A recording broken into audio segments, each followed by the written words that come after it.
দর্শক, ইরানের সর্বোচ্চ নেতা আয়াতুল্লাহ আলী খামেনির মৃত্যুর পর এই প্রথম তাদের সর্বোচ্চ নেতা নির্বাচন করা হলো। ইরানের বর্তমান সর্বোচ্চ নেতা আয়াতুল্লাহ আলী খামেনির পুত্র আয়াতুল্লাহ সাইদ মুস্তফা খামেনি, তাকে নির্বাচন করা হয়েছিল। তার নেতৃত্বেই এই প্রথম ইসরায়েলে হামলা করা হলো। ইরানের সর্বোচ্চ ধর্মীয় নেতা মুস্তফা খামেনির নির্দেশে প্রথম ক্ষেপণাস্ত্র হামলা চালিয়েছে দেশটির প্রতিরক্ষা বাহিনী।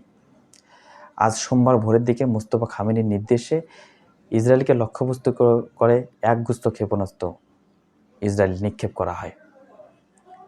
এই যে আয়াতুল্লাহ আলী খামেনির পুত্র মুস্তফা সাইদ খামেনি, তিনি অত্যন্ত একজন কঠোর মানুষ। বিভিন্ন বিশ্লেষকরা তারা বিশ্লেষণ করে দেখতেছেন তিনি অত্যন্ত কঠোর মানুষ, এবং তিনি ব্যক্তিগতভাবে যত কঠোর হন না কেন, তিনি হয়তো বা মানুষের ভাবনার চেয়ে আরও বেশি কঠোর হবেন। কারণ তিনি তার পরিবারকে হারিয়েছেন, তার স্ত্রী, বাবা, মা, পরিবার পরিজনকে হারিয়েছেন।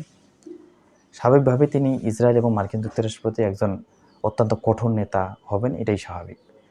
কিন্তু ইরানের সর্বোচ্চ ধর্মীয় নেতা যত পরিমাণ মার্কিন যুক্তরাষ্ট্র এবং ইসরায়েল বিরোধী হয়, ইসরায়েল এবং মার্কিন যুক্তরাষ্ট্রের জন্য তত বিপদ সামনেছে। কারণ ইরানের সর্বোচ্চ নেতা মার্কিন এবং ইসরায়েল বিরোধী মানেই হচ্ছে পুরো বাহিনী, ইরানের পুরো বাহিনীটাই মার্কিন এবং ইসরায়েল বিরোধী। কারণ ইতিমধ্যে ইরানের যে বিশেষ ফোর্স ইসলামী রেভলিউশনারি গার্ড কর্পস বা IRGC জানিয়ে দিয়েছেন তারা ইরানের সর্বোচ্চ নেতাকে সম্পূর্ণভাবে মেনে নিয়েছেন, এবং আজীবন, এটি একটি গুরুত্বপূর্ণ অংশ, আজীবন তার আনুগত্য মেনে নেওয়ার অভিপ্রায় প্রকাশ করেছে।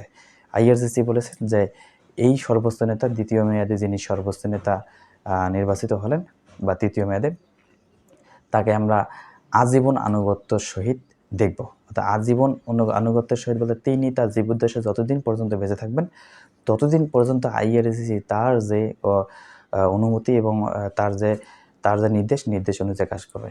আপনারা জানেন ইরানের সর্বোচ্চ নেতার হাতে বেশ কয়েকটি দপ্তর থাকে, যেমন পররাষ্ট্র দপ্তর, রাষ্ট্রীয় যে প্রতিরক্ষা বাহিনী, এবং বিভিন্ন গুরুত্বপূর্ণ বিষয়ে তিনি একমাত্র সিদ্ধান্ত নেন। অর্থাৎ সামরিক বাহিনীর প্রধান হিসেবে তিনি কাজ করেন। অর্থাৎ সামরিক বাহিনীর প্রধান যদি একজন কঠোর এবং ইসরায়েল এবং মার্কিন যুক্তরাষ্ট্র বিরোধী হয়ে থাকে, তাহলে মার্কিন যুক্তরাষ্ট্র এবং ইসরায়েলের পক্ষে এই যে একটা চাপ মোকাবেলা করা সহজ হবে না। দর্শক, এই বিষয়টিকে আপনারা কী হিসেবে দেখতেছেন জানিয়ে যাবেন। ধন্যবাদ।